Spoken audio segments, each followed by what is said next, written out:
Here at Gundam Planet, we're all about early access, but not crowdfunding, survival crafting, open world, or any other words that usually come coupled with that, just the early access part. Our friends at Bluefin sent us a sample kit of the high-resolution model Gundam Astray red frame so that we could build it, mess with it, see what it's all about, and then display it in our store. You're definitely watching this video after the kit came out in Japan, but we were only able to get it up as early and before it arrived from US distribution thanks to that sample kit. Anyway, let's get down to it. The red frame is the third kit in the high-resolution model line, and I've built all three of them with varying degrees of enthusiasm. I liked it that the Barbados had the weight of a die-cast figure, but the abundance of metal in the frame meant that manufacturing inconsistencies were more common than I'd like, and breakages were more likely. The Wing Zero went completely the other direction and almost completely stripped the kit of all metal, which lowered the price point and added, but maybe a few too many gimmicks to keep things interesting, which resulted in an ambitious but ultimately flawed finished product. This kit, you'll be happy to hear, strikes a very nice balance between the two. Despite the fact that this is the base model red frame and not the Kai that comes with the tactical arms, it still comes with a wealth of accessories, more than either the Barbados or the Wing Zero custom, or the two combined. Included are two beam sabers, the iconic, I think I can use that word without being Ubisoft here, Gundam Astray, the beam rifle, shield, original backpack, and 5 interchangeable pairs of hands, so all your posing needs are met. This positions it perfectly between the Barbados, which had 1 sword and 1 gun, and the Wing Zero Custom, which had a great dynamic look and really good accessories, and hands that could barely hold them, to give you a fully functional, wonderfully dynamic finished product right out of the box. Speaking of out of the box, let's talk about the only thing that's actually assembled out of the box, the frame.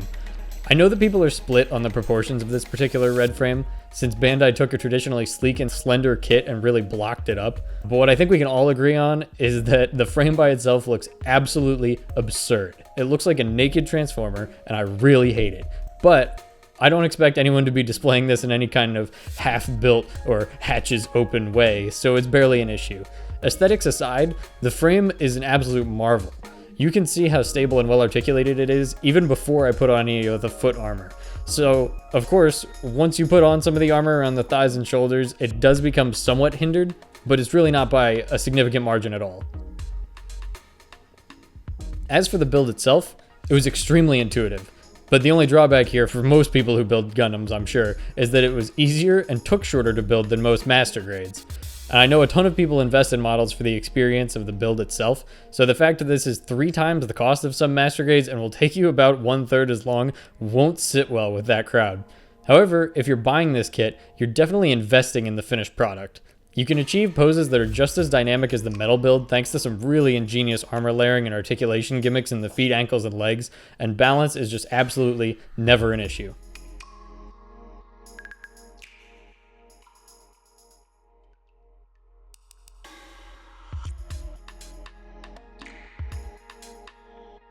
I did my best to utilize every accessory in the kit over the course of this review, but I know what you're all here for. They're Gundam Astray. Anyone who comes to the defense of the Astray red frame on account of its shield and beam rifle are lying to all of us, so I will be favoring that particular weapon over all the others. Additionally, since this was a sample kit, it didn't come with a box or an instruction manual, and if you've watched our tips video on posing and photography, you'll know that those are 2 of our favorite places to look for posing inspiration. So instead, I did the next best thing, and I Google searched samurai pose. And this kit did a really amazing job at hitting even the more complicated ones.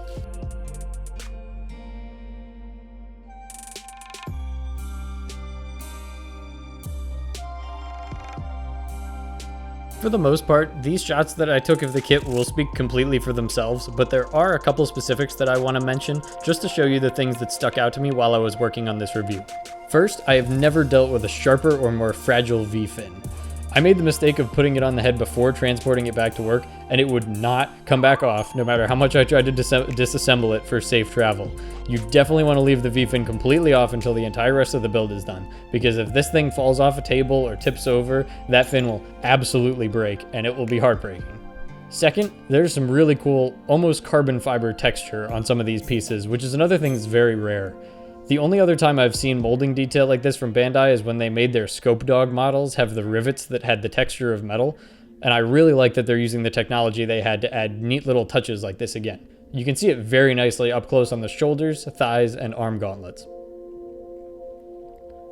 Third, I was super impressed with the amount of detail on the feet. They had almost as many parts as the entire arms, and there's actually a break, and the 4 smaller toes are articulated separately from the big one, which allows you to pose it as if it's poised for an attack. I'm not really sure why they did this, but I think it's really awesome. Fourth, and maybe most importantly, this is one of the most solid model kits I have ever built in my entire life. Usually, when I do these reviews, I end up accidentally sprinkling the floor with loose pieces over the course of me trying to achieve some of the more dynamic poses, like, oh, there goes a shoulder there goes whatever over there. And I'm not exaggerating when I say that not a single piece fell off this kit when I was reviewing it. And to prove this, and to prove I'm not exaggerating, I did one of the most rigorous shake tests ever. Just look at this, it's a miracle. Lastly, and this is the unfortunate part, the stickers on this kit are Tetron seals like the ones that come on real grades, which is a huge bummer, because for the price that you pay and the quality of the rest of this kit, water decals really should be included. I say that on principle, but it's also doubly true because the coolest one of these stickers, which has the cherry blossoms on it, goes directly on top of the really nicely textured shoulder parts, which completely eliminates the really nice texture. Why would you do that? For this much money, just include water slides, and I honestly wouldn't even care if they raised the price by 500 yen just to make up for it. You'll notice I didn't even put any of the stickers on mine, just because I'm kind of holding out for either a P-Bandai Tactical Arms expansion that comes with water slides, or even just a high-res model decal set whenever Bandai decides to make new decals 2 decades from now.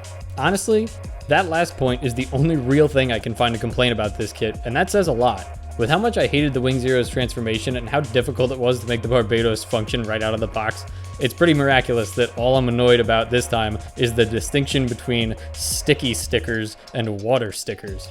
That last paragraph is why I can say with 100% certainty that your opinion of this kit will completely be determined by whether or not you like the looks.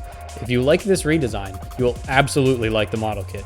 If you don't, however, you'll just be kind of annoyed to look at it no matter how good the finished product is, so you might be better off to stay clear. But I will say that none of us at Gundam Planet really cared for the way it looked when we saw the pictures and when we first saw this built, but over the course of me taking detailed pictures and videos and posing it everywhere, we all really came around to it. The accessories make this model stand out very nicely, so even if you're on the fence about the design, the quality will very likely push you over to the pro side. If this wasn't obvious, this is definitely the best model kit in the still very young high-resolution model line. And let's not forget how shaky real grades still were up through their first 6 releases. And I hope that Bandai can continue to learn from their early missteps and turn this into the great compromise between metal build and model kit that they've always promised it will be. Anyway, that's it for my spoken review. But you're more than welcome to stick around and look at these beautiful shots we took of this awesome model kit. Please feel free to drop any questions you have about the product in the comments because I'm sure I missed something and I'll just be happy to respond to them. The next time we see you will probably be for our next review in 2019, so have a good holiday and have a happy new year.